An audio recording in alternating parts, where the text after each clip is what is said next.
Panginoon, lumalapit po ako sa inyo ngayong oras na ito, dala ang bigat ng pusong sugatan at pagod.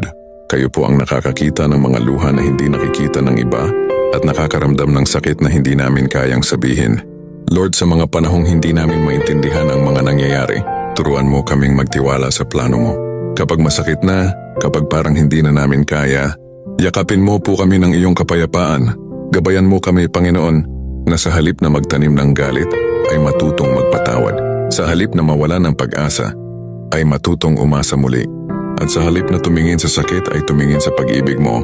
Tulungan mo kaming makita na may dahilan sa bawat luha at may bagong simula sa likod ng bawat pagtatapos. Bigyan mo kami ng lakas na bumangon at ng puso na marunong maghintay sa tamang panahon. Lord, salamat po dahil kahit kami ay nasasaktan, alam naming hindi mo kami pinapabayaan. Sa bawat hakbang namin, ikaw ang ilaw na gumagabay. Manatili ka sa aming puso at ipaalala mo lagi na sa iyo may kapayapaan, may pag-asa at may bagong simula. Sa pangalan ni Jesus, Amen.